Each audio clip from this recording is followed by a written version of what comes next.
All over the world, these things are happening. The truth is happening. However, our mainstream media platforms refuse to be objective about journalism. Here is a video of Dr. Fauci being confronted by Dr. Suneel Dhand. I recognize Dr. McCormick for 5 minutes of questions. Thank you, Dr. Wenstrup, Chairman. It's been insinuated that politicians, only bloggers, only conspiracy theorists are disagreeing with you. I want to point out that I'm probably the only member of Congress that actually treated patients during the pandemic from the very beginning to the very end of the pandemic, during night shifts in the ER. Thousands of patients during that time. And in 2020, I was censored.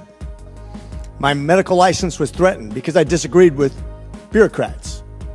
Literally taken off the internet as a person who is treating patients with leading edge technologies, developing theories, but doing my very best, but being censored by the United States government for the first time, stepping in and taking the place of medical professionals as the experts in healthcare.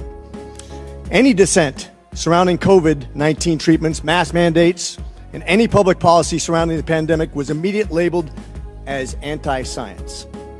I watched as public health officials and politicians told my patients what treatment options were best for them, regardless of their comorbidities or their medical history.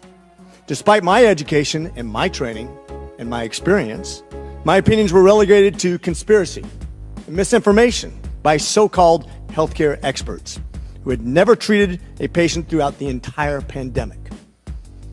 This has been a black eye on the medicine and has highlighted why government should never insert itself in between patients and their healthcare providers. The American people deserve to make medical decisions through conversations with their physicians rather than politically motivated mandates. Dr. Fauci, did you ever treat a patient for COVID during the pandemic? I was part of a team that was at the NIH that took care. We didn't take care of many of them. Okay, so not hands-on. Got it. Thank you. Why would I be criticized by a bureaucrat for doing my very best as a healthcare? This is a rhetorical question. But why? Why would the government, who's never treated a patient for COVID, you can read all the things you want, but you're not there. You're not seeing patients. You're not watching people die, intubating patients right there with that disease in your face, watching it happen, watching the development of this disease and actually learning from it. But I'm being told by bureaucrats what's right and wrong. And what's funny is everything I was censored on, I was proven to be right.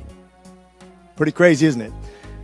You said in an interview that you gave as part of an audiobook written by Michael Spector that you believed an institutional should make it hard for people to live their lives so they'd feel pressured to get vaccinated. Could we run the audio clip on that, please?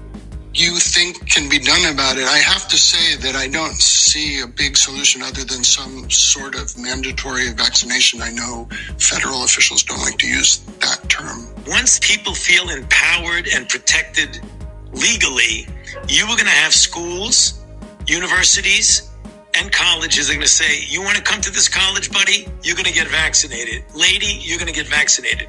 Yeah. Big corporations like Amazon and Facebook and all of those others are going to say, you want to work for us, you get vaccinated. And it's been proven that when you make it difficult for people in their lives, they lose their ideological bullshit and they get vaccinated. Thank you. Are all objections to COVID vaccinations ideological bullshit, Dr. Fauci? No, they're not, and Thank that's you. not what I was referring to. Well, in reference to making it hard for people to get education, traveling, working, I'd say it very much was in context. And I take great offense to this.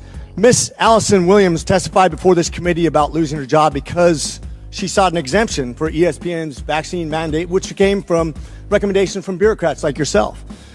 She and her husband were actively working with a fertility expert, a physician, on how to get pregnant, and agreed with the premise that she was young, healthy, wanted to get pregnant, and shouldn't get the vaccination for medical purposes. But she was fired because you made it hard, just like you said in your statement, because you didn't want to make sure that the ideological bullshit got in the way of her working, of living her life, of making a medical decision with her healthcare professional. I think America should take great offense to this. That's exactly what you meant when you said making it hard for people to live.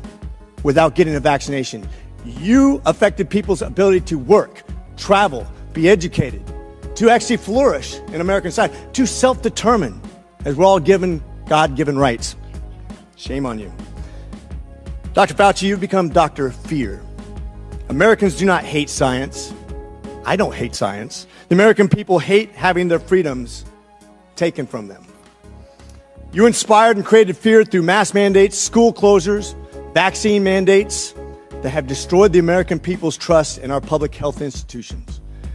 This fear you created will continue to have ripple effects over generations to come. You have already seen its effects in education, in the economy, and everything else.